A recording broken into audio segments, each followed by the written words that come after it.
Capítulo 22. No separéis lo que Dios ha unido. Indisolubilidad del matrimonio. El divorcio. Indisolubilidad del matrimonio. Unos fariseos se acercaron a él para tentarlo, y le dijeron, ¿es lícito a un hombre repudiar a su mujer, cualquiera sea el motivo? Él respondió, ¿no habéis leído que aquel que creó al hombre desde el principio, los creó macho y hembra, y que dijo, por esta razón, el hombre dejará a su padre y a su madre, y se unirá a su mujer, y serán los dos una sola carne? De modo que ya no son dos, sino una sola carne. Por lo tanto, lo que Dios unió, el hombre no lo separe. Le dijeron, pero entonces, ¿por qué ordenó Moisés que el marido dé a su mujer una carta de divorcio, y la repudie? Jesús respondió, fue por causa de la dureza de vuestro corazón que Moisés permitió que repudiéis a vuestras mujeres, pero al principio no fue así. Por eso os digo que aquel que repudia a su mujer, a no ser en caso de adulterio, y se casa con otra, comete adulterio, y el que se casa con la que otro repudió, también comete adulterio. San Mateo, 19, 3-9. 2. Solo lo que viene de Dios es inmutable. Lo que es obra de los hombres está sujeto a cambios. Las leyes de la naturaleza son las mismas en todos los tiempos y en todos los lugares.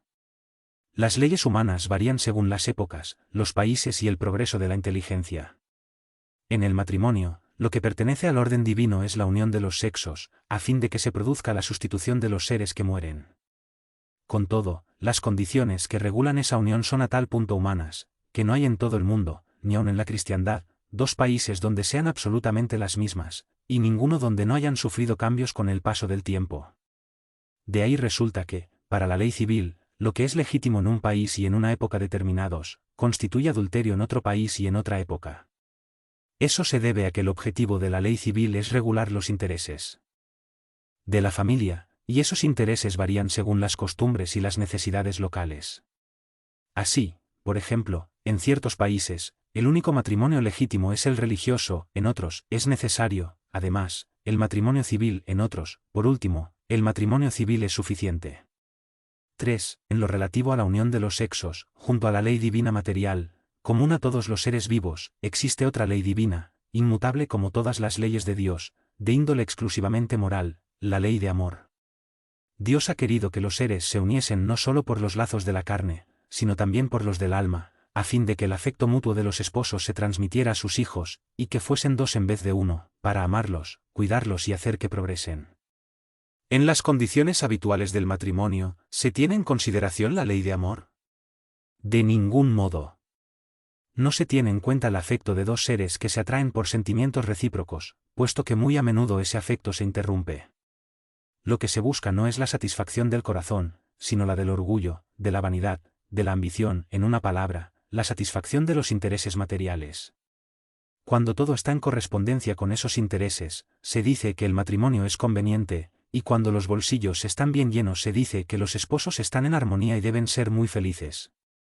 Sin embargo, ni la ley civil ni los compromisos que ella establece pueden suplir a la ley de amor cuando esta última no preside la unión. De ahí resulta que, en muchas ocasiones, lo que se ha unido por la fuerza se separa por sí mismo, que el juramento que se pronuncia al pie del altar se transforma en perjurio si se pronuncia como una fórmula banal. De ahí provienen las uniones desdichadas, que se vuelven criminales. Esta doble desgracia se evitaría si en el momento de establecer las condiciones del matrimonio, no se hiciese abstracción de la única que lo sanciona ante Dios, la ley del amor. Cuando Dios dice, seréis una sola carne, y cuando Jesús manifiesta, no separéis lo que Dios ha unido, esas palabras deben entenderse con referencia a la unión según la ley inmutable de Dios, y no según la ley de los hombres, que se halla sujeta a cambios. 4. Así pues, será superflua la ley civil. ¿Tendremos que volver a los matrimonios según la naturaleza? Por cierto que no. El objetivo de la ley civil es regular los vínculos sociales y los intereses de las familias, de acuerdo con las exigencias de la civilización. Por eso es útil e imprescindible, aunque variable. La ley civil debe ser previsora, porque el hombre civilizado no puede vivir como el salvaje. No obstante, nada, absolutamente nada, se opone a que esa ley sea el corolario de la ley de Dios. Los obstáculos para el cumplimiento de la ley divina derivan de los prejuicios y no de la ley civil. Esos prejuicios, aunque todavía están vigentes, ya han perdido en gran medida su predominio en el seno de los pueblos ilustrados, y desaparecerán con el progreso moral, que abrirá finalmente los ojos de los hombres en relación con los innumerables males, las faltas, e incluso los crímenes, que son la consecuencia de las uniones que se conforman teniendo en cuenta exclusivamente los intereses materiales. Llegará el día en que el hombre se preguntará qué es más humano, más caritativo y más moral, si mantener unidos a dos seres que no pueden vivir juntos, o devolverles la libertad, y si la perspectiva de una cadena indisoluble no aumenta el número de uniones irregulares. El divorcio. 5. El divorcio es una ley humana cuyo objetivo consiste en separar legalmente a los que están separados de hecho. No es contrario a la ley de Dios, porque solo reforma lo que los hombres han hecho, y solo es aplicable en los casos en que no se ha tenido en cuenta la ley divina. Si fuese contrario a esa ley, la Iglesia misma se vería obligada a considerar como prevaricadores a aquellos de sus jefes que, por su propia autoridad y en nombre de la religión, en más de una circunstancia, han impuesto el divorcio.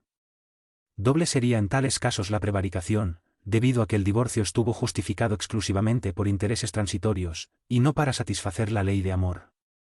Con todo, tampoco Jesús consagra la indisolubilidad absoluta del matrimonio.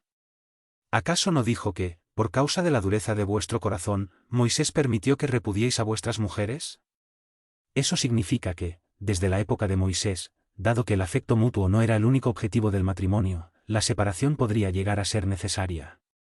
Y añadió, al principio no fue así, es decir, que en el origen de la humanidad, cuando los hombres todavía no estaban pervertidos por el egoísmo y el orgullo, y vivían según la ley de Dios, las uniones estaban cimentadas en la simpatía y no en la vanidad o la ambición, y por consiguiente, no daban lugar al repudio.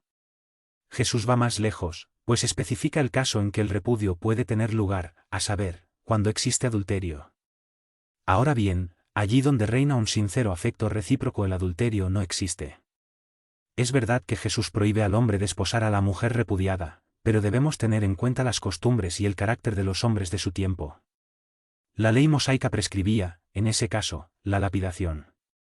Con la intención de abolir un hábito bárbaro, Jesús recurrió a una penalidad que lo sustituyese, y la encontró en la deshonra que sería consecuencia de la prohibición de un segundo matrimonio. En cierto modo, se trataba de una ley civil que sustituía a otra ley civil, pero que, como todas las leyes de esa índole, debía superar la prueba del tiempo. Este audiolivro representa uma contribuição para aquelas pessoas que necessitam, como é o caso dos deficientes visuais, os deficientes auditivos, pessoas acamadas que se encontram em hospitais e clínicas, e como forma de acesso e divulgação da doutrina espírita, para que todos lembrem-se de valorizar e reconhecer o trabalho do autor adquirindo suas obras. Por favor, não esqueça de deixar o seu like, inscreva em nosso canal e compartilhe, para que possamos melhorar e seguir publicando. A caridade é o caminho para a evolução.